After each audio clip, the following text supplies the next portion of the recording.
Hello guys, welcome to another awesome video. I'm Humble Search Welcome Lago, and today's video I want to talk about how to invest safely in the cryptocurrency space without putting yourself under the pressure to get rich quick overnight, which is not the case in cryptocurrency. Cryptocurrency is not a get rich quick scheme. Okay, are there opportunities? Are there situations whereby people have made money in a short period of time? Yes. Okay, but that's not the norm. That's not the case. That's not the reason why you should put all your hard savings into cryptocurrency. Okay, I'm not saying not invest in cryptocurrency. I'm saying there's a way to invest in it without having to risk it all. Okay, because every investment, whether it's forex, stocks, bonds, all have their risk. Okay, so but in cryptocurrency there is a risk, there's also a reward. The rewards are great if you do it right. Okay, so first thing first is to have the right mindset, which is the mindset of investing for long term, and also position yourself for short term rewards. What do I mean? If you are acquiring Bitcoin or Ethereum or any cryptocurrency with a long term mindset of constant acquiring of the coin, like on a monthly, weekly basis, okay, then what happens is that over time you accumulate a large amount of coins. Now, what happens in a situation whereby the coin goes up like more than 5%, 10%, even 20% in a single day? What it means at that point is that your investment or your coin at that point has appreciated beyond the price, beyond the price at which you bought it. Okay, but at the same time, as it has an increase, it also has a decrease, but also the potential to decrease in value. But year to year, we have seen cryptocurrencies like Bitcoin, Ethereum, BNB constantly, hitting new marks. Okay, so how do you now participate in cryptocurrency in such a way that it's safe, it's less risky, and it's long term, and also positioning you for short term rewards? One of the ways to do that, which I am doing right now, is to have a savings plan. Same way you have a savings plan with your mutual fund or your bank account or your investment account, same way you're supposed to have for cryptocurrency. So let's say you make $100 a month. Okay, you take 10%. As you're taking away 10% to invest in your bank, to save in your bank or your savings account. Also take out 10% for cryptocurrency investment. So minimum investment for each coin should be for at least $5. So if you use $5 to buy Bitcoin, use $5 to buy Ethereum, okay, and you do this on a consistent basis for a year, what it will mean is that you have consistently saved, like at the end of a year, which is 12 months, you have saved about $120 in Bitcoin and Ethereum. Now, what happens in a situation whereby the price goes up in value or it comes down? It doesn't matter. What matters is continuing doing that. Now, if you continue doing this, I guarantee you that by the time you do this for a year and you want to repeat it for the second year, you will notice that your portfolio has increased, because that's what cryptocurrency has consistently done over time. Now, another advantage of doing this is that you have what is called the average price movement in your at your advantage, in the sense that you might buy this month at a high price. The next month, as you're trying to buy, the price might be low and you're buying at a low price. And next month, it might be up, down, up, down. No, it doesn't matter.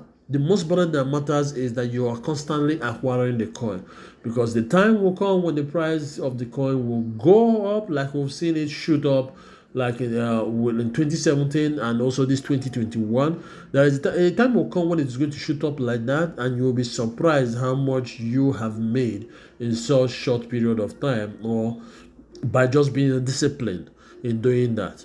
Okay, let's say also that you are not a business, you're not a salary person. Let's say you are a business person and you make money on a weekly basis. you can make that savings culture on a weekly basis, 10% or even 5% if you can afford it. But 10% is okay.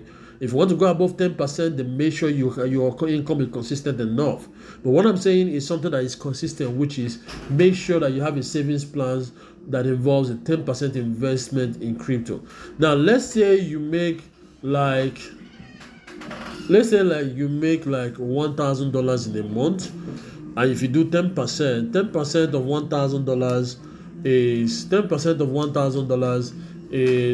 $100. So you can decide, because that you can be able to save $100. You can decide to invest $10 in 10 different coins. You can decide to invest $10 in 10 different coins. Okay, it can be Bitcoin, it can be BNB, it can be any coin of your choice. But the most important thing is that how much money you make determines how much this thing you're going to save. Okay, determines how much money you're going to save in crypto. Okay, now when you're doing this, don't look at the price, don't look at where the market is at the time. Just do it, blindly do it. I get what I'm saying. Blindly do it. Like the Dogecoin millionaire, okay, he just took he does his savings with his investment account, but he took that and he switched investment option and went for Dogecoin. That was what made him a millionaire. And at the point of doing investment, he was not a millionaire. He just had about thousands of dollars, and he used it to invest. I get what I'm saying. So it's all about having that. So when you use that method, you are not pressured all the time to always rushing to go and invest. No, you are just doing your normal 10%, 10%, 10%, 10%. Regardless of where the market is, you don't care. You don't buy into FOMO. You don't buy into FOMO, any of these things. Don't be pressured. Don't buy into, this coin is going up or that coin is going up. No, just have a discipline of doing at least 10% or even 5%. 5% is not bad. The most important thing is know your income, how much you make, and now determine what percentage of that income you are willing to do. Now, if you decide to go above 10%, to go so as high as 20%, 40%, even 50%, that's up to you. But the most important thing is know how much you make, because that determines how much you can be able to invest. Now, as you are investing in cryptocurrency using 10%, you also have 10% going into your savings account or money market funds or stocks. Okay, but if you ask me to take crypto over stocks, I will take crypto. Though some stocks pay dividend, but the most important thing is, as you are having an investment portfolio, make sure that crypto is there. And how do you make sure that you're consistently buying crypto and investing in crypto? Make sure that at least 10% of your income goes into crypto. If you are looking for the coins to buy, or if you're looking for me to guide you or to tell you or guide you how to do it, you can contact me, okay, and I will be able to guide you on how to go about it. Okay, and as a matter of fact, I also sell coins, so which means you can always get coins from me. All right, so guys, that's it for this video. Just to share this to you guys. This is what I do. I don't preach anything I don't do. Okay, so this is what I do, and I encourage you guys to do it. Trust me, when you do this, you won't be worried about FOMO or FOD, which is fear, uncertainty, and doubt. You won't be worried about those things. You just have to be disciplined to make sure that you, on a consistent basis, invest in crypto. Okay? Just make sure that whatever it is you have, that 10% is what you are using. Don't go above it if you cannot go above it. Okay? If you cannot do 10%, do 5%. But for most important thing is invest in crypto. Okay, whether it's Bitcoin, Ethereum, just make sure you invest. Okay. All right, guys, that's it for this video. Thank you guys for watching, and let's see you guys next time. Take care and bye for now.